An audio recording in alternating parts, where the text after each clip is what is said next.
10 juillet 1099. Rodrigo Diaz de Vivar, l'homme connu sous le nom d'El Cid, est mourant. Il est l'un des guerriers les plus remarquables du Moyen-Âge. Ayant commencé sa vie comme simple chevalier, il meurt en tant que conquérant de la magnifique ville de Valence. De sa génération, El Cid était le seul à avoir vaincu les Almoravides et ainsi porté un coup décisif à la reconquête de l'Espagne. 5 jours plus tard, le 15 juillet 1099, loin de là, dans les collines brûlantes de Palestine, une petite armée de croisés prend d'assaut Jérusalem. Ces hommes ont traversé des continents jusqu'au cœur même de leur foi, le Saint-Sépulcre du Christ. À présent, ils sont en train de vaincre les Seldjoukides, les Fatimides d'Égypte et de nombreuses autres grandes puissances de l'Orient. C'est l'apogée de la première croisade. Et comme El Cid, cela définit l'ère remarquable de croissance, d'aventure et d'expansion de l'Occident latin. Au XIe siècle, El Cid, un chevalier d'un talent exceptionnel, banni par son roi, a mis son épée au service de différents maîtres comme mercenaire, mais finalement, grâce à sa propre vaillance, il réalise d'incroyables conquêtes contre les grandes puissances de son époque. La première croisade, une petite troupe hétéroclite de guerriers venus de tout le monde latin, rassemblés par le cri de guerre du pape Urbain II. Cette bande de guerriers parcourait de grandes distances et remporterait des conquêtes improbables. Au cœur même du domaine de l'islam, les histoires d'El Cid et de la première croisade se déroulent presque en parallèle. Et lorsqu'elles sont racontées ensemble, elles démontrent les bouleversements et l'aventure qui ont caractérisé la fin du XIe siècle.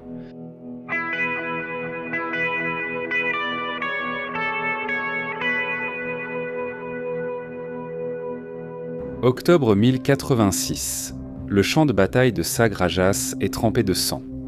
Le souverain almoravide Youssouf ibn Tachfin et son armée de 7500 hommes viennent de vaincre une force chrétienne de 2500 soldats. C'est une défaite majeure pour Alphonse VI, roi de Léon et de Castille. Une fois de plus, les royaumes chrétiens d'Espagne sont sur la défensive. Youssouf, qui règne déjà sur une grande partie de l'Afrique du Nord, détient désormais le pouvoir sur l'ensemble des territoires musulmans d'Espagne, et il est prêt à s'étendre sur les terres des chrétiens. Désespéré, Alphonse envoie son appel à l'aide à un homme qu'il sait être un grand guerrier, mais aussi un homme que le roi lui-même a exilé. Rodrigo Diaz, un chevalier de Castille, avait été banni de sa terre natale des années auparavant. À présent, il sert comme capitaine mercenaire pour le souverain mort de Saragosse. Lorsque Rodrigo reçoit le messager du roi, il est fou de joie et se rend aussitôt à la cour royale de Castille. Il s'agenouille devant Alphonse qui lui accorde son pardon. Alphonse envoie Rodrigo dans l'est de la péninsule ibérique où il autorise le séide à soumettre les terres contrôlées par les souverains musulmans. De cette manière, Alphonse espère sécuriser ses intérêts à l'est. Cependant, la réconciliation ne dure pas. Au cours des années suivantes, les tensions entre El Cid et le roi s'intensifient.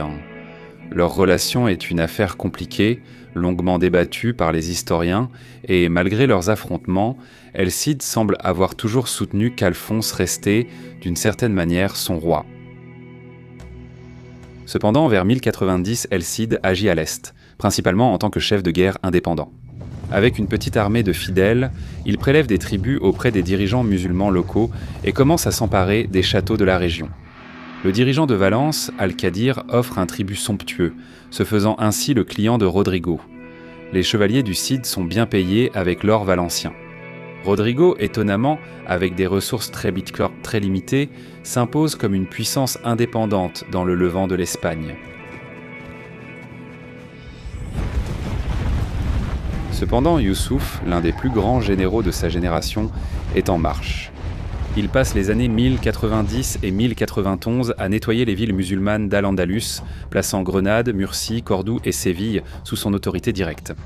Il emprisonne leurs émirs morts dans des cachots africains. Du point de vue de Youssouf, il purifie les villes de l'Espagne musulmane, qui sont devenues corrompues sous le règne mou et indolent des princes morts amateurs de plaisir. Youssouf est un guerrier du désert austère et intransigeant, qui aime la rigueur des campagnes militaires et méprise le luxe des palais. Il suit les principes de la foi islamique et modèle sa vie sur celle des compagnons du prophète. Si quelqu'un peut écraser les rois chrétiens d'Espagne et rétablir la domination musulmane sur toute la péninsule, c'est bien cet homme. Et maintenant, le plan de Youssouf commence à se préciser. Il sait que Valence est la clé de son triomphe ultime.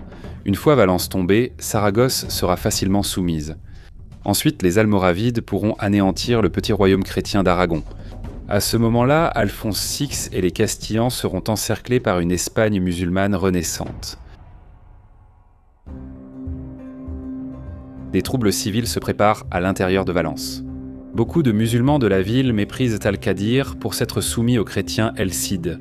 La résistance s'organise autour d'Ibn Jahaf, un noble influent aux sympathies pro-almoravides.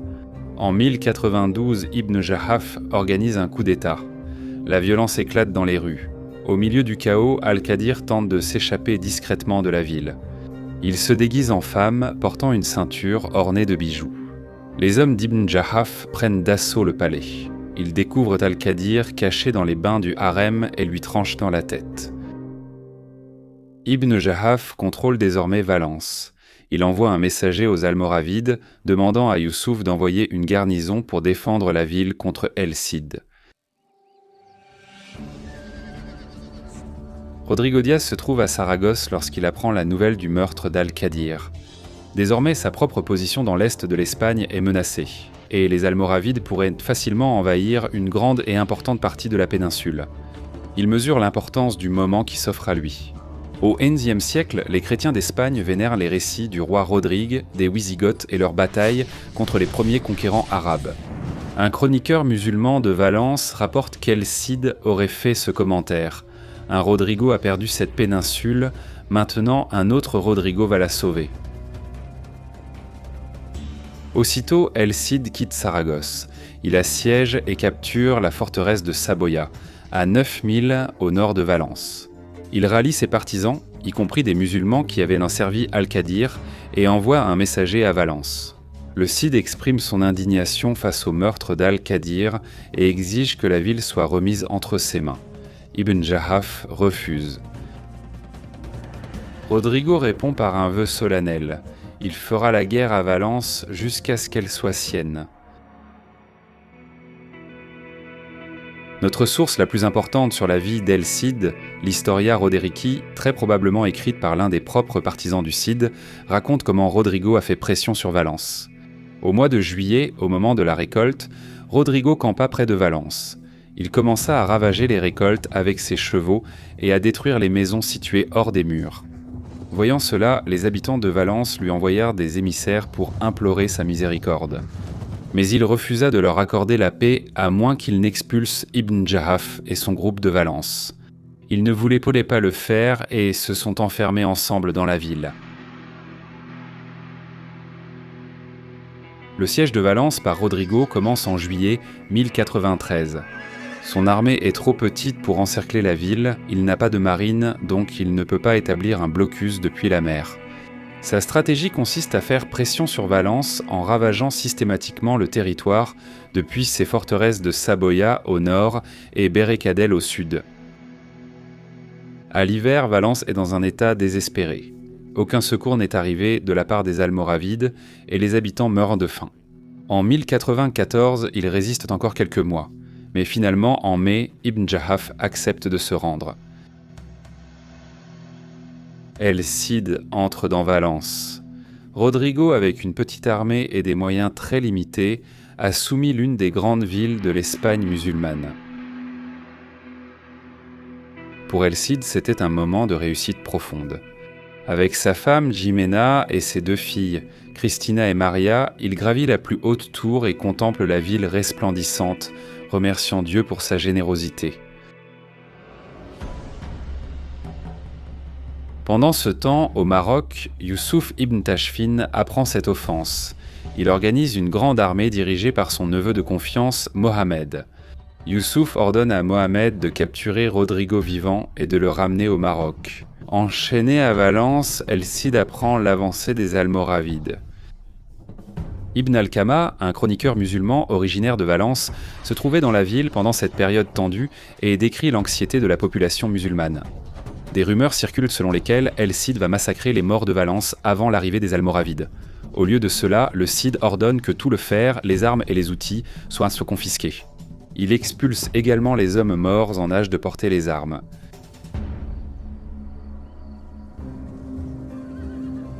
En octobre, l'immense armée almoravide arrive devant les murs de Valence.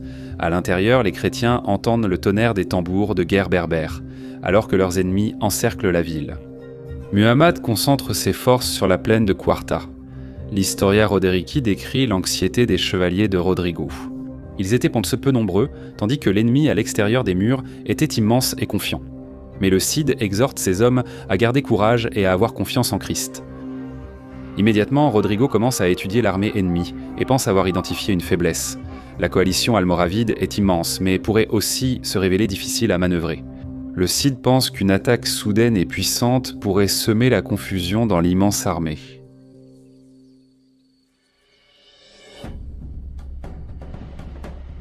Après une semaine, le Cid passe à l'action et divise son armée en deux. Il envoie le premier contingent hors de la ville dans une sortie d'une telle férocité que les Almoravides se concentrent contre lui. Pendant ce temps, le Cid mène discrètement sa deuxième force par l'une des portes secondaires de Valence et tombe sur le camp ennemi, exactement comme Rodrigo l'avait anticipé. La vaste armée almoravide réagit lentement à cette surprise. Le Cid lui-même mène sa cavalerie en tête, déchirant les rangs ennemis. Rodrigo et ses chevaliers sèment la confusion et la terreur jusqu'à ce que toute l'armée almoravide se disperse dans une déroute totale. La victoire de Rodrigo est totale. Il s'empare du camp almoravide et distribue le vaste butin parmi ses hommes. La bataille de Quarta est la première victoire décisive remportée par une armée chrétienne ibérique contre les Almoravides. La nouvelle du triomphe du Cid se répand partout après que le roi de Castille lui-même ait été vaincu par Youssouf ibn Tachfin. Les chrétiens de toute la péninsule ibérique se réjouissent donc de voir les Almoravides se révéler vulnérables et Valence être défendue avec succès.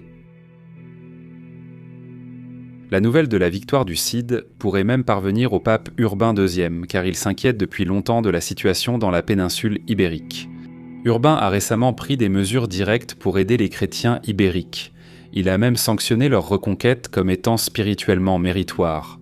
Moins d'un an après la grande victoire du Cid, le pape Urbain prévoit un nouveau type de campagne militaire. Pour l'autre frontière de la chrétienté à l'Est, Urbain est un dirigeant ouvert d'esprit, un homme de vision. Pour lui, les nombreux royaumes du monde chrétien représentent une communauté vaste mais finalement unie, la chrétienté. La violence au sein de cette communauté est une catastrophe. Les princes chrétiens doivent cesser de se faire la guerre les uns aux autres. Urbain est déterminé à les unir dans une entreprise commune pour un objectif plus large, le bien de la chrétienté.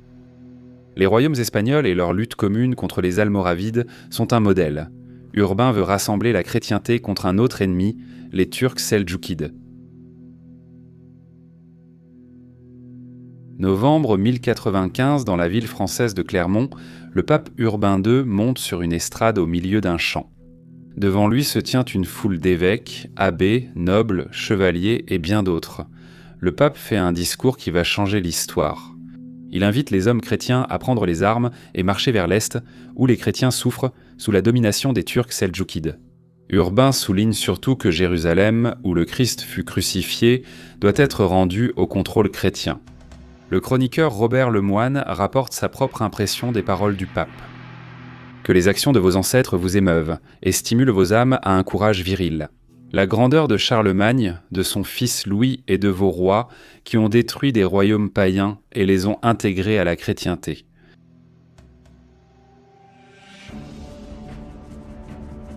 La réponse à l'appel d'Urbain est immense. En quelques heures après son discours, chaque morceau de tissu rouge à Clermont a été utilisé pour coudre une croix sur les manteaux des hommes se portant volontaires pour la croisade.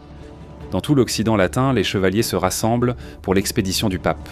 Le lendemain, l'évêque Adhémar du Puy, le légat désigné par le pape, annonce qu'il prend la croix.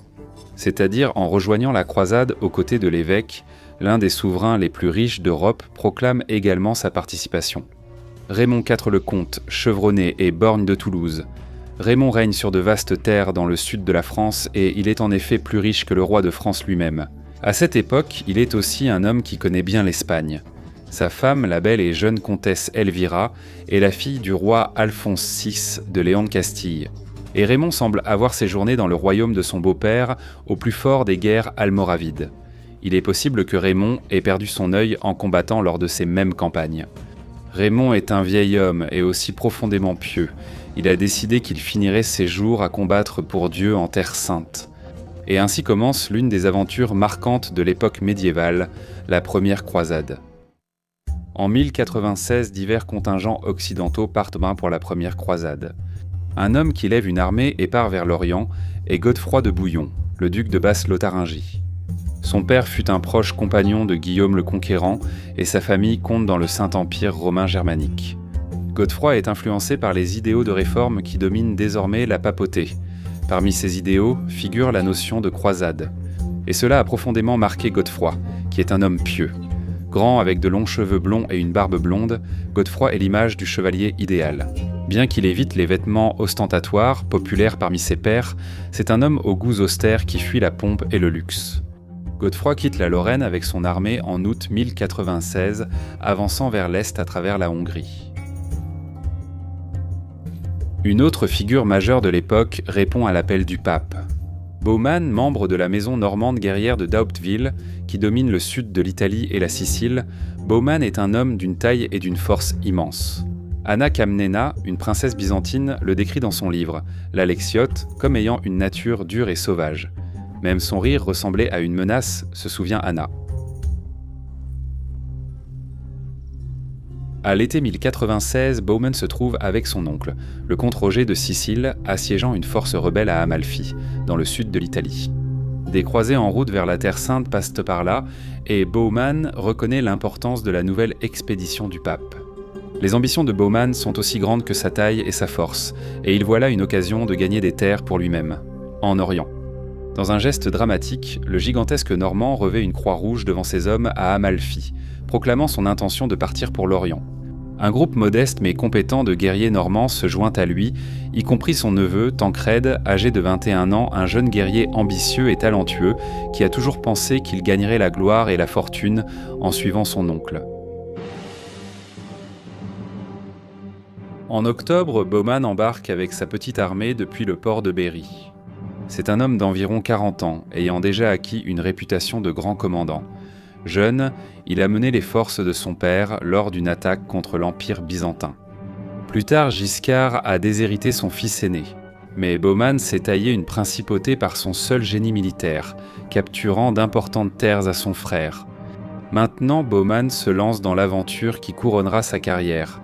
La croisade est une occasion pour Baumann de servir Dieu et de gagner la gloire pour lui-même. Combattant féroce, il est sincère dans ses convictions religieuses. Au XIe siècle, chrétiens et musulmans voient bien la victoire comme un signe de la faveur de Dieu. Alors que Baumann regarde vers l'est depuis le pont de sa galère, c'est peut-être un empire à lui qu'il aperçoit devant lui à l'horizon. Avec son courageux neveu Tancrède à ses côtés, ainsi qu'une bande entière de vétérans normands aguerris, les ambitions de Baumann sont bien fondées.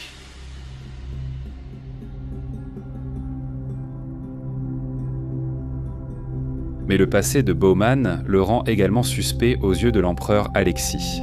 Les Normands d'Italie sont depuis longtemps des ennemis des Byzantins. Alexis pense que Baumann pourrait aller vers l'Est non pour Dieu, mais pour finir l'invasion de Byzance que Giscard n'a pas accomplie.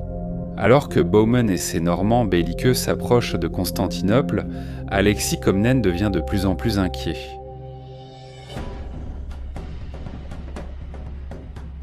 Pendant ce temps, l'Espagne est l'une des rares régions de la chrétienté latine à ne pas fournir de recrues importantes pour la première croisade.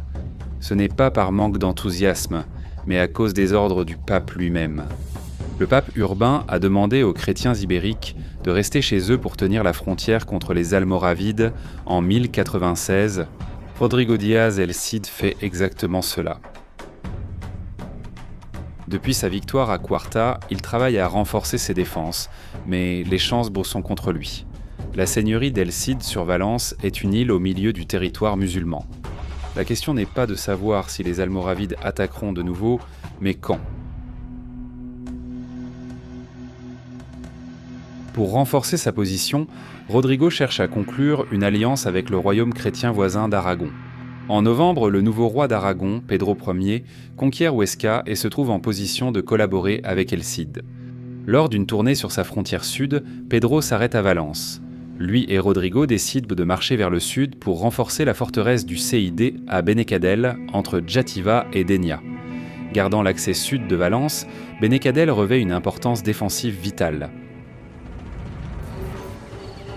Alors que le roi Pedro et Rodrigo passent temps près de Játiva, ils sont surpris de se retrouver à proximité d'une armée almoravide considérable, dirigée par Muhammad, le neveu du souverain almoravide, Youssouf ibn Tashfin. C'est un moment tendu pour les deux commandants chrétiens. La force qu'ils ont avec eux est modeste et ils ne sont pas préparés à un affrontement majeur. Ils décident d'essayer de mener à bien leur mission tout en évitant l'armée almoravide. Après s'être arrêtés pour approvisionner Benekadel en troupes et en vivres, le séide et le roi bifurquent vers la côte, décidés à marcher vers le nord par la route méditerranéenne, plus facile. Mais les éclaireurs de Mohammed repèrent la troupe chrétienne. Après sa défaite plusieurs années plus tôt, le général almoravide est impatient de prendre sa revanche, et il semble maintenant avoir le séidé exactement là où il le souhaite. Mohammed accélère le pas et envoie un message à sa flotte qui opère au large depuis des ports plus au sud. Lorsque El Cid et le roi Pedro atteignent Bahreïn, ils tombent directement sur l'armée terrestre de Mohammed. L'armée almoravide est déployée en bon ordre sur les hauteurs, s'étendant presque jusqu'à la mer. La flotte de Mohammed est alors stationnée sur la côte. Lorsque les chrétiens installent leur camp, ils se retrouvent piégés entre les forces terrestres ennemies d'un côté et la flotte almoravide de l'autre. Tout au long du mois de janvier, les archers des navires bombardent les chrétiens de flèches, tandis que les cavaliers almoravides lancent des attaques depuis les pentes. À ce stade, Rodrigo et le roi vont devoir se frayer un chemin en combattant. La bataille est inévitable. Une fois de plus, les chrétiens sont en infériorité numérique. L'Astoria. Rodrigo dit que les troupes avaient très peur. Un matin, El Cid appelle les hommes au combat, galopant à travers le camp sur son étalon, exhortant les chevaliers à prendre courage et à se préparer à la bataille. L'Historia Rodrigo décrit ce qui se passe ensuite. Au milieu de la journée, le roi et Rodrigo, avec toute l'armée chrétienne, tombèrent sur eux et les affrontèrent avec force. Finalement, par la clémence de Dieu, ils les vainquirent et les mirent en fuite. Certains furent tués par l'épée, d'autres tombèrent dans la rivière, et un nombre énorme s'enfuirent vers la mer, où ils se noyèrent. Une fois de plus, le Cid brise une grande armée almoravide par une attaque féroce et bien menée. Ses chevaliers se coordonnent bien avec les Aragonais, et la charge de la cavalerie chrétienne remporte la victoire. Dans le contingent aragonais se trouve le jeune frère du roi Pedro, le prince Alfonso, qui deviendra un jour roi lui-même et un grand conquérant des Almoravides. Peut-être qu'Alfonso apprend quelques astuces en combattant aux côtés du légendaire Rodrigo Diaz. Le chroniqueur musulman Ibn Bassam rapporte que Valence était comme une épine dans le flanc de Youssouf, ce qui l'a tourmenté toute sa vie. L'idée ne l'a jamais quitté. Cela ne laissait aucun répit à ses mains ni à sa langue. Il envoya des troupes et de l'argent pour reprendre la ville, mais tout cela eut très peu de résultats. La bataille de Bayrem ne fait que confirmer cette réalité. Le puissant Youssouf ibn Tashfin semble impuissant face à l'invincible Rodrigo Diaz. Pendant ce temps, loin à l'est, divers contingents de la première croisade arrivent à Constantinople. Le duc Godefroy Baumann et le comte Raymond rencontrent l'empereur Alexis. Le pape pensait que les forces occidentales rejoindraient une grande armée dirigée par l'empereur byzantin. Mais les croisés découvrent qu'Alexis n'a pas l'intention de marcher avec eux contre les Seldjoukides. Au lieu de cela, l'empereur propose de fournir des guides et des troupes de soutien, tandis que lui-même restera à Constantinople. L'empereur demande également que les latins lui prêtent un serment de fidélité. Baumann le fait volontiers, il connaît mieux le monde byzantin que les autres latins et sait comment jouer la politique à la splendide cour de Constantinople. Baumann demande même à Alexis de lui accorder le titre de grand domestique, commandant en chef de l'armée byzantine. Alexis, en son qui ne fait pas confiance à Baumann, refuse poliment. Il laisse entendre que le géant normand pourrait bien recevoir d'importants honneurs s'il fait ses preuves contre les Turcs seldjoukides. Le comte Raymond est plus direct. Il exprime une profonde déception que l'empereur ne les dirige pas lui-même. Il refuse de prêter serment à moins qu'Alexis ne les accompagne en campagne. Alexis respecte l'honnêteté de Raymond et les deux hommes en discutent franchement. Finalement, Raymond prête un serment modifié, acceptant de respecter les intérêts et les possessions de l'empereur. Avec cela, les forces de la première croisade quittent la cour impériale et marchent vers l'est pour affronter l'ennemi. Le premier objectif est Nicée, la capitale des Turcs seldjoukides, située à portée de frappe de Constantinople. La ville doit être prise si les croisés veulent avancer à travers l'Asie mineure. Après avoir vaincu une force de secours dirigée par le sultan seldjoukide Kili Arslan, les chrétiens s'emparent de la ville et la rendent à l'autorité byzantine. Ayant atteint leur premier objectif, les croisés quittent Nicée le 26 juin, traversant le vaste et aride territoire de l'Anatolie. C'est l'été en Asie mineure, la chaleur est brutale et implacable.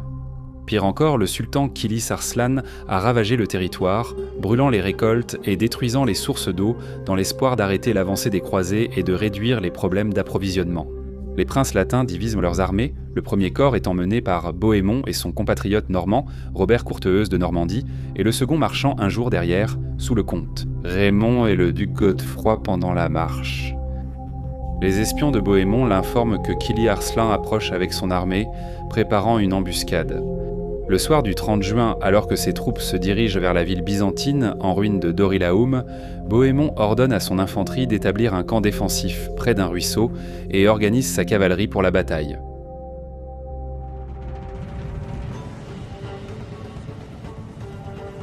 Le matin du 1er juillet, Kili Arslan attaque, mais Bohémond est prêt. Des nuées d'archers turcs à cheval fondent sur le camp chrétien. Bohémond et Robert Courteheuse lancent plusieurs charges, mais la cavalerie turque, légère et rapide, leur échappe. Ils tournent pour fuir sous attaque, puis reviennent harceler les croisés de flèches.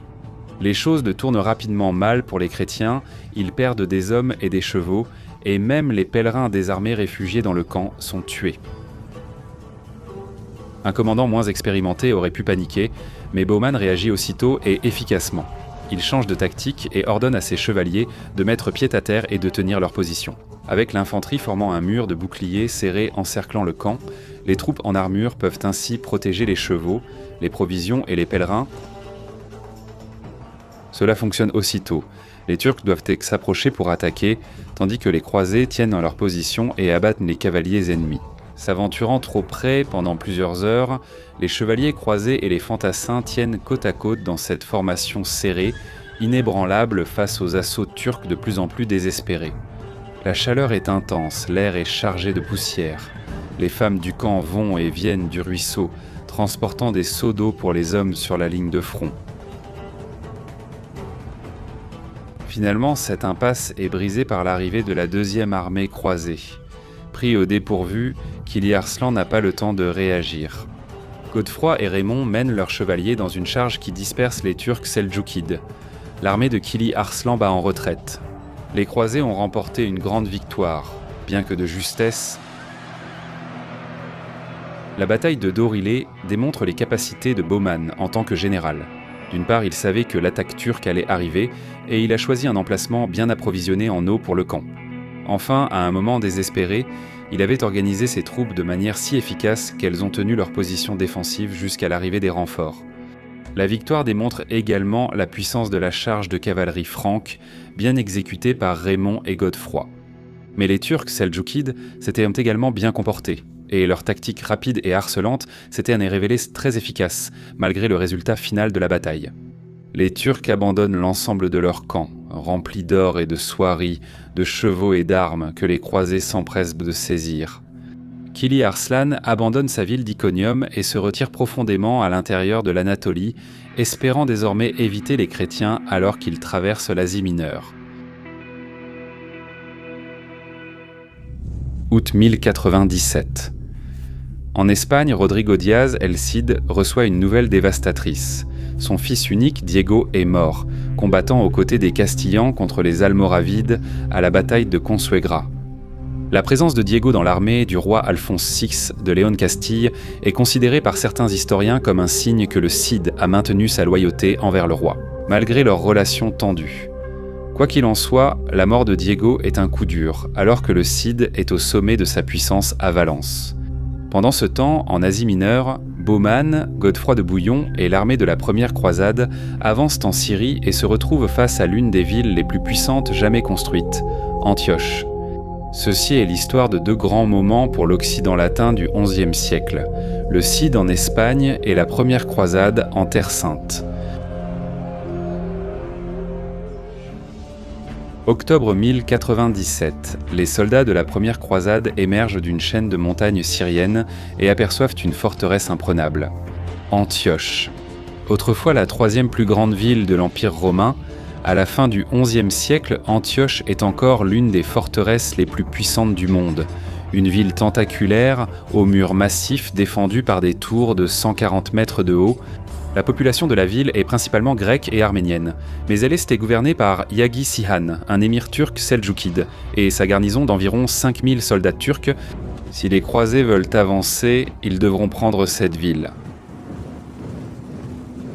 Fatigués, affamés et épuisés par les combats, les chrétiens latins regardent, les yeux écarquillés, l'immense forteresse.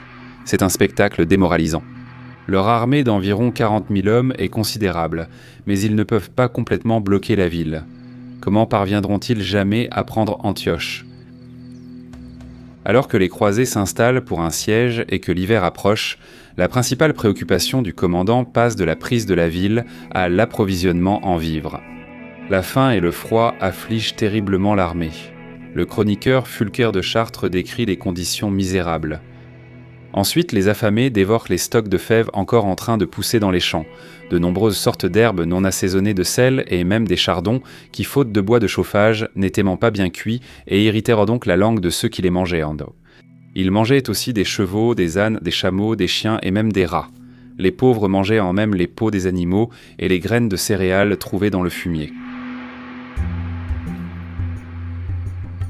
Pendant ce temps, loin en Espagne, Rodrigo Diaz, El Cid, identifie une forteresse qui représente un danger pour sa principauté de Valence. Mervidro est perché sur un rocher qui en fait la forteresse naturelle la plus solide de la côte du Levant espagnol. C'est ici, il y a des siècles, qu'une garnison romaine a livré son dernier combat contre Hannibal. Aujourd'hui, Mervidro peut servir de point de ralliement pour une armée visant Valence. El Cid ne peut pas laisser cela se produire. Au début de l'année 1098, il assiège Mervidro. Pendant ce temps, en Syrie lointaine, la première croisade n'est pas plus proche de son objectif au début de l'année 1098. L'armée chrétienne est toujours regroupée devant les immenses murailles d'Antioche. En février, les Byzantins retirent leur soutien. Le représentant d'Alexios, Tatikios, part pour Chypre avec son contingent. Les choses vont de mal en pis. Une nouvelle arrive dans le camp chrétien. Kerbuka, l'Atabeg de Mossoul, rassemble une vaste coalition de forces turques venant de Damas, d'Alep et de Mossoul pour secourir Antioche. Cette nouvelle provoque la panique parmi les croisés. Étienne, comte de Blois, abandonne le siège avec ses hommes. Leur nombre réduit, leurs provisions faibles et la plupart de leurs chevaux morts, les croisés restants ne sont pas en état d'affronter un ennemi aussi nombreux. Les désertions dans l'armée atteignent un niveau critique. Il semble que la croisade soit sur le point de s'effondrer complètement. Cependant, Baumann travaille sur une solution. Ses espions discutent avec les Arméniens locaux, essayant d'établir un contact à l'intérieur de la ville. Cela fonctionne. Baumann se procure un allié dans l'une des tours clés, un armurier musulman arménien appelé Firouz. Le chroniqueur musulman Ibn al-Kalanissi dit que Firouz en veut au gouverneur turc, Yagissian, et cherche une occasion de se venger. Baumann établit des contacts parmi les traîtres arméniens allant et venant dans la ville. Grâce à ces traîtres, Baumann entre en contact avec Firouz. Le Normand promet à Firouz toutes sortes de récompenses. Firouz accepte la conspiration. L'armurier arménien contrôle la tour des deux sœurs sur les murs sud-est, au-dessus de la porte de Saint-Georges. Lui et Baumann conviennent que, lors d'une nuit fixée, les hommes de Firouz permettront aux Normands d'escalader la tour et ainsi d'entrer dans la ville. Firouz est la clé de Baumann pour entrer dans Antioche. Cependant, avant de tendre son piège, Baumann veut s'assurer qu'Antioche sera à lui. Une nuit, les chefs de la croisade se réunissent en conseil pour discuter de l'approche de Kerboka. L'atmosphère est tendue. Godefroy, Robert Curthos, Raymond, l'évêque Athomer et les autres chefs savent tous que leur temps est compté. Baumann prend la parole. Il suggère que quiconque parvient à s'emparer d'Antioche devrait être nommé seigneur de la ville. Cela attire l'attention des chefs. À ce stade, ils ont appris à faire confiance au génie militaire de Baumann ainsi qu'à son ambition. Le vieux comte maigre. Raymond est la seule voix dissidente. Cette ville appartient légitimement à l'empereur Alexis, affirme-t-il. Bauman se moque de cette idée, rappelant à ses camarades que les Byzantins les ont abandonnés dans leur heure de besoin. Ce point n'échappe pas à Godefroy ni à Curdos, dont les hommes maudissent les Byzantins depuis la fuite de Tatikios. Finalement, Raymond est mis en minorité. Les autres commandants sont d'accord. Si Bauman peut les faire entrer dans Antioche, il peut l'avoir. Dramatiquement, Bauman se lève. « Par la grâce de Dieu, messieurs, proclame-t-il. Antioche sera bientôt à nous. » Sur ce, le géant normand sort de la tente en se pavanant. Dans la nuit du 2 juin, les croisés mettent le plan de Bauman à exécution. Sous les yeux de la garnison d'Antioche, un important détachement chrétien s'éloigne de la ville, faisant semblant de partir en expédition de ravitaillement. Cela rassure les Turcs, les berçant dans l'idée confortable qu'ils n'auront pas de problème avec les assiégeants pendant un certain temps. Mais les croisés reviennent vers la ville à la faveur de l'obscurité, puis se positionnent en embuscade pour attendre le signal de Bauman. Pendant ce temps, Bauman et un groupe de Normands se rassemblent sous la tour de Firouz. Firouz observe depuis le mur, cherchant anxieusement à apercevoir Bauman. Il aperçoit les Normands et leur fait signe de la main. Le moment critique approche là, dans l'obscurité, au pied de la tour des deux sœurs. Les hommes de Bauman dressent une seule échelle en peau de bœuf. Silencieusement. Les Normands escaladent dans le mur. Quand Firouz voit ce petit nombre d'hommes grimper sur sa tour, il était nerveux. Où était le grand homme, Bauman ? Il demande, mais bientôt Bauman lui-même monte sur le mur et rejoint ses hommes. Les Normands parcourent la ville, tuent les gardes en patrouille et ouvrent l'une des portes principales. Bauman fait sonner ses corps de guerre, signalant à Godfrey et Robert d'attaquer avec leurs hommes. Les Normands commencent à crier et à se précipiter dans la ville. Bientôt, toute l'armée des croisés déferle dans les rues d'Antioche. La garnison turque, prise de court, est surprise dans son sommeil. La ville sombre dans la confusion. Les croisés semblent partout, abattant les défenseurs à chaque coin de rue. La population chrétienne de la ville, comprenant ce qui se passe, se précipite pour ouvrir d'autres portes et se joindre au massacre. Antioche est complètement mise à sac. Dans la confusion, Yaghissian tente de s'enfuir, mais il est repéré par un groupe d'Arméniens qui s'emparent du vieux Turc. Les Arméniens le décapitent et emportent la tête comme trophée pour Bauman.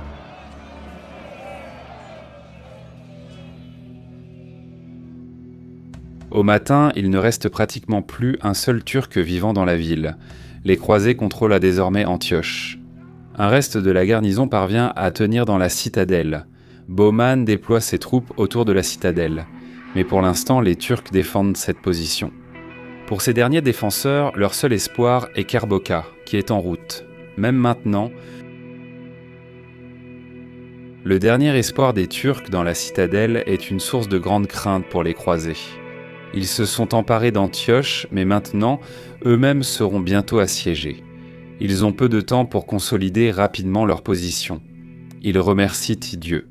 En reconsacrant la cathédrale de Saint-Pierre, chaque chef prend en charge une section du mur, avec des soldats assignés à la défense des remparts.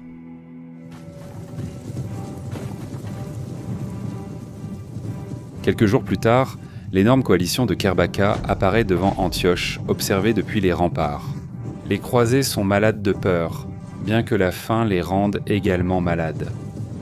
Kerbokha sécurise la citadelle avec ses propres troupes. Cela lui donne un grand avantage et permet à son armée d'environ 40 000 hommes de bloquer la ville. À ce stade, les croisés n'ont plus qu'environ 20 000 hommes. Les réserves d'Antioche sont dangereusement épuisées.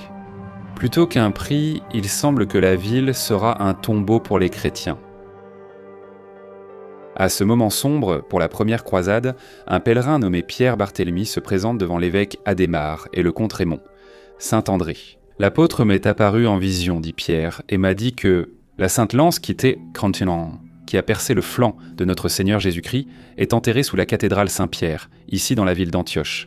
L'évêque reste cependant sceptique. Le comte Raymond est immédiatement frappé par le récit du pauvre pèlerin.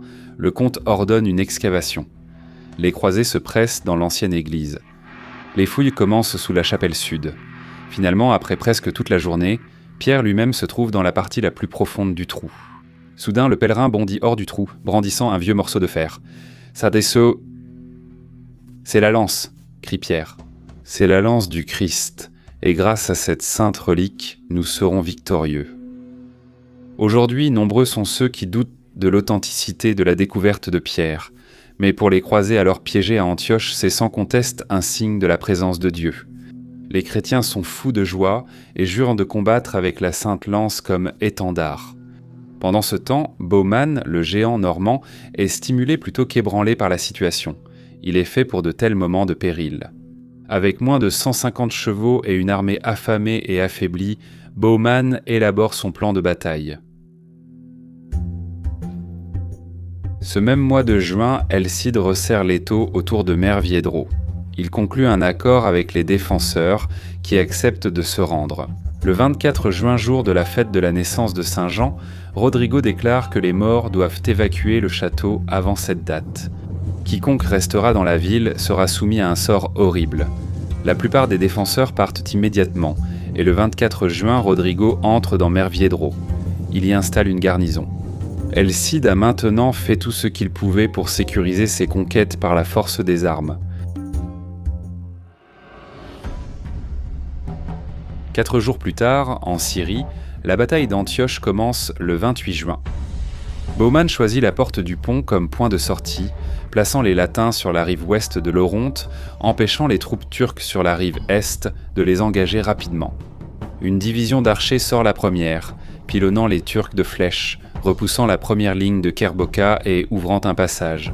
Pour permettre au reste de l'armée croisée de se déployer, Bauman organise le reste de l'armée en 5 divisions. Une fois la porte du pont dégagée, Robert de Normandie sort avec sa colonne derrière les archers, puis manœuvre vers la gauche.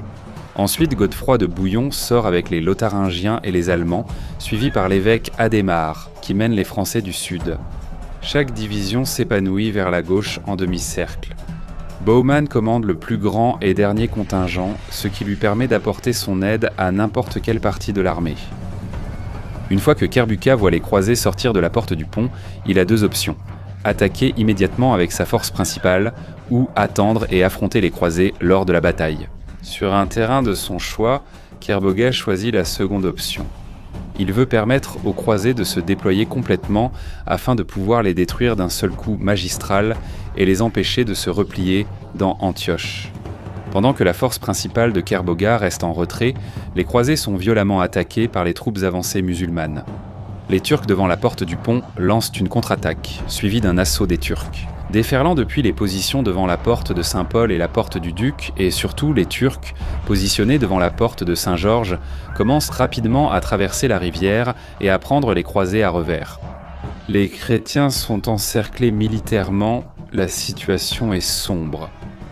Une petite armée composée d'infanterie, tentant de sortir par une porte étroite, est violemment attaquée de tous côtés par la cavalerie ennemie. Les croisés, désormais aguerris par de nombreuses batailles, relèvent le défi. Le chevalier Reinhard de Toul est envoyé avec un contingent de Français et de Lotharingiens, et ils affrontent l'attaque du sud-est avec une telle férocité que l'ennemi se brise et bat en retraite. Pendant ce temps, le corps principal des Francs maintient la formation face à l'assaut des flèches turques, tout comme il l'avait fait à Dorilan. Inébranlables, les croisés avancent, combattant avec précision et férocité. Face à cette puissante contre-attaque, l'avant-garde turque cède, tourne les talons et prend la fuite. En réalisant ce qui se passe, Kerbuka avance rapidement et tombe directement sur ses propres troupes en déroute. Cela entraîne la débandade d'autres unités turques qui se replient. Pendant ce temps, les croisés avancent, brisant les formations turques avec une grande efficacité. Bientôt, toute la coalition turque prend la fuite, et Kerbuka lui-même échappe de justesse à la mort. C'est terminé.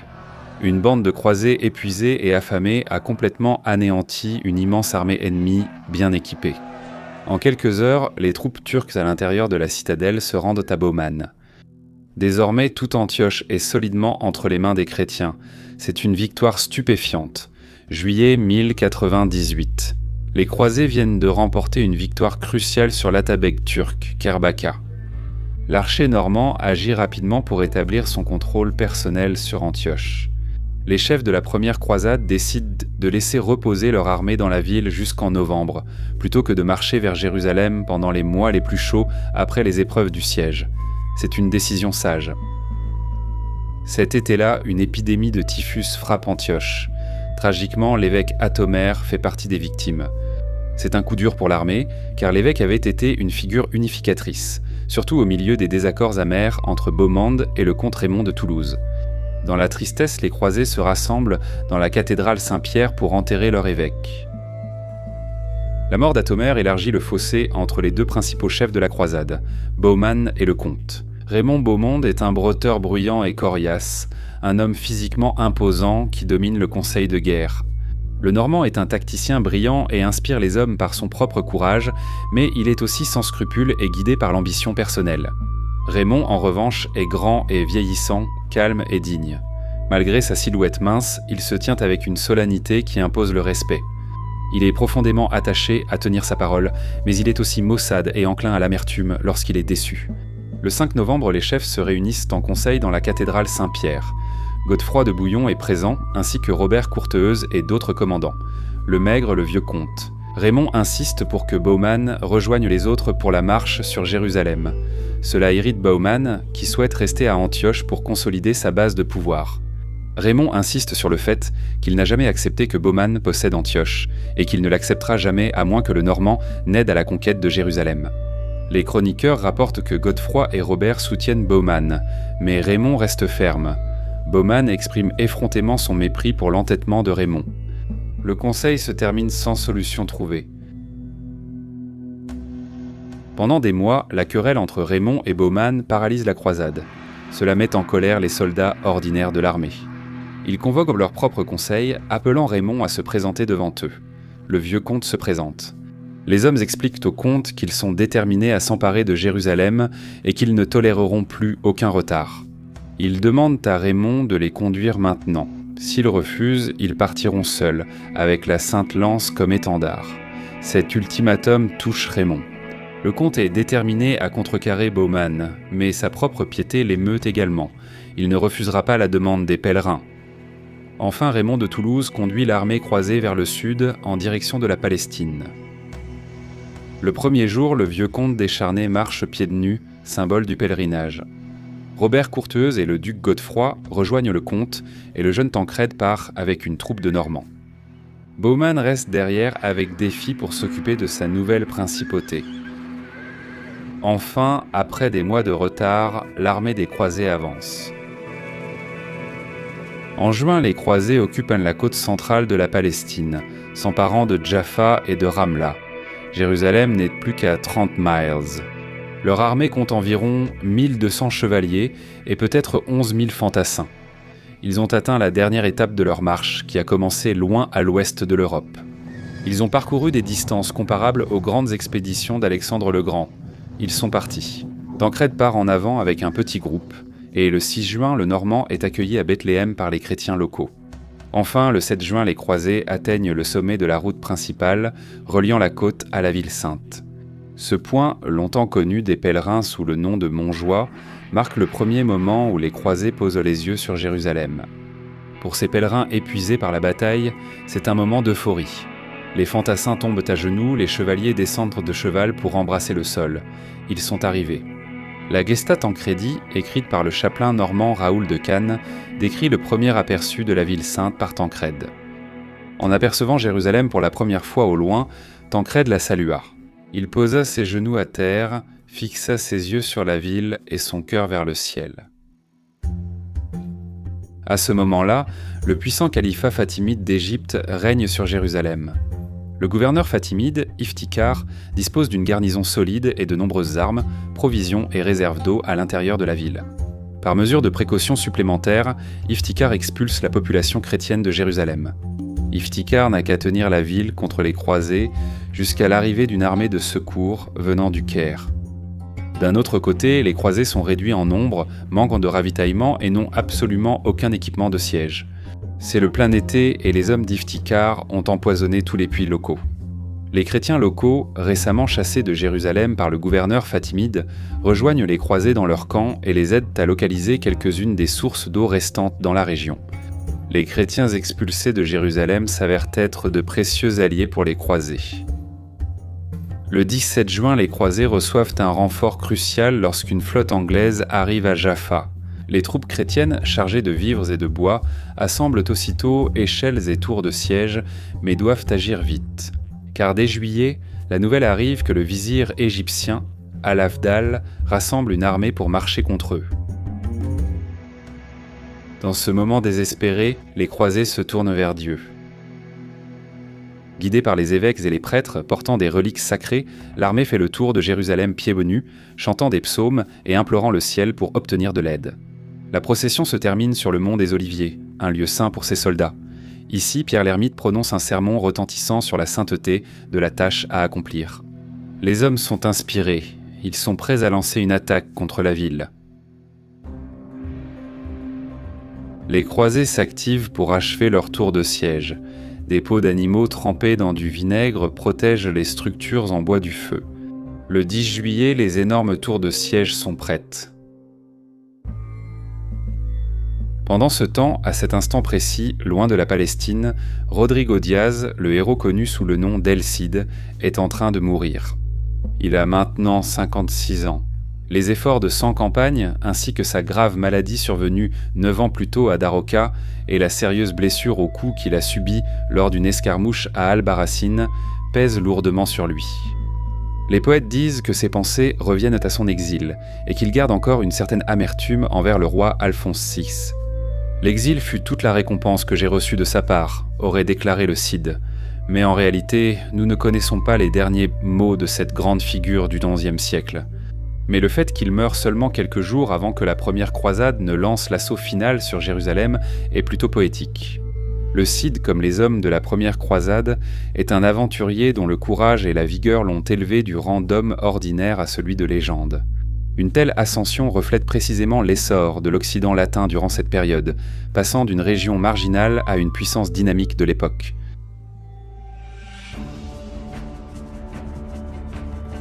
Ainsi, le 10 juillet, le jour même où El Cid rend son dernier souffle, les chefs de la première croisade prévoient en séance d'attaquer Jérusalem depuis 2 directions différentes.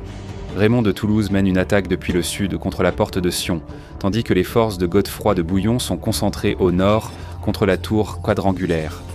L'assaut principal commence le 13 juillet. Yves Ticquart est surtout préoccupé par le contingent du comte Raymond et concentre sa défense sur le sud.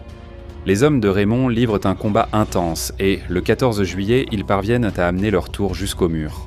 Les Fatimides se battent férocement pour empêcher les croisés d'entrer dans la ville avant la tombée de la nuit. Les efforts d'Yves Ticquart portent leurs fruits et le contingent de Raymond est repoussé. Pendant ce temps, Yves Ticquart dispose de moins d'hommes pour défendre le secteur nord. À l'aube du 15 juillet, Godefroy lance une attaque depuis sa tour de siège. Godefroy lui-même commande depuis le sommet de sa tour et, aux côtés de ses hommes, il combat au corps à corps avec les Fatimides sur les remparts. Alors que les croisés avancent leur grande tour, les Fatimides lancent un énorme tronc d'arbre recouvert de pois enflammés. Le tronc s'écrase sur la tour et cause de sérieux dégâts, mais les croisés parviennent à éteindre l'incendie. À 9h, la tour touche le mur et les combats au corps à corps sont rapprochés et désespérés. Mais 2 frères de l'armée de Godefroy, Ludolphe et Engelbert, parviennent à grimper sur le mur depuis la tour gravement endommagée et à entrer dans la ville. Godefroy et ses autres hommes suivent rapidement. Les défenseurs fatimides paniquent et fuient en devant les croisés. Les hommes de Godefroy ouvrent la porte de Saint-Étienne, permettant à une plus grande partie de l'armée d'entrer dans Jérusalem. À l'extrémité sud, les hommes du comte Raymond sont stupéfaits lorsque les Fatimides qu'ils combattent commencent soudainement à abandonner leur poste. « La ville est à nous !» crie Raymond, et lui et ses hommes se précipitent aussitôt pour rejoindre leurs camarades à l'intérieur. C'est le moment décisif. Contre toute attente, Jérusalem tombe aux mains des croisés. Le chroniqueur Fulker de Chartres décrit ce moment. Peu de temps après, les Francs entrèrent glorieusement dans la ville à midi, le jour connu sous le nom de Dies Veneres, le jour où le Christ a racheté le monde entier sur la croix. Au milieu du son des trompettes et dans une grande agitation, ils attaquèrent hardiment en criant « Que Dieu nous aide !» Aussitôt, ils hissèrent une bannière au sommet du mur.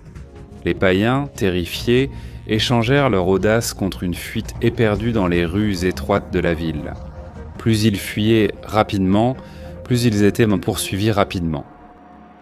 Selon les normes de guerre de l'époque, respectées aussi bien par les chrétiens que par les musulmans, une ville qui résistait jusqu'au bout pouvait être mise à sac. Les croisés mettent Jérusalem à sac, tout comme les Fatimides ont mis à sac Taormina et Tyr lorsqu'ils les ont prises au Xe siècle. Cependant, c'est un mythe que les croisés aient massacré toute la population de la ville. De nombreux tués lors des premiers combats, mais comme le note Thomas Madden, beaucoup peuvent aussi racheter leur vie. Le gouverneur, Iftikhar, et son groupe se réfugiant dans la tour de David, où ils sont protégés par le comte Raymond. Les hommes de Raymond escortent ensuite Iftikhar avec ses partisans et sa famille jusqu'à Ascalon. Notre tout premier témoignage musulman sur la chute de Jérusalem aux mains des croisés nous vient d'Ibn al-Khalanici, et son récit est assez laconique. Il traite cet événement comme il le fait pour de nombreux sièges et pillages qu'il relate dans sa chronique. Les habitants de la ville sont descendus du mur au coucher du soleil, après quoi les Francs ont renouvelé leur assaut, ont grimpé sur la tour et ont pris pied sur le mur de la ville. Les défenseurs furent repoussés et les Francs prirent d'assaut la tour et s'en emparèrent. Un certain nombre d'habitants se réfugièrent dans le sanctuaire et une grande foule fut tuée. Jérusalem était maintenant prise, il faut la conserver. Les croisés élisent Godefroy de Bouillon comme premier souverain latin de Jérusalem. Cependant, il refuse d'être appelé roi, disant qu'il ne portera pas une couronne d'or là où le Christ a porté une couronne d'épines. À la place, Godefroy adopte le titre de défenseur du Saint-Sépulcre. Pendant ce temps, une armée fatimide approche déjà sous la direction du vizir Al-Afdal. Les chefs croisés se rassemblent pour une bataille finale. Se déplaçant rapidement le long de la côte, ils interceptent l'armée fatimide près d'Ascalon. Le 11 août, une grande bataille est livrée. La charge des croisés remporte la victoire. Robert Curdos lui-même mène une charge qui s'empare de l'étendard du vizir. L'armée égyptienne brise la première croisade et remporte une victoire finale. Pendant ce temps, à Valence, la dame Jimena, l'épouse courageuse de Rodrigo, maintient l'ordre instauré par son mari. Jimena a gagné l'amour des chevaliers de son défunt mari et ils se rassemblent autour d'elle dans la forteresse de Valence. Aussi tard qu'en mai 1100, un Jimena s'exprime avec audace dans une charte concernant de futures conquêtes que, avec l'aide de Dieu, nous réaliserons, par terre ou par mer. Cependant, si Jimena est déterminée à maintenir la principauté du Cid, les Almoravides sont tout aussi déterminés à reprendre Valence.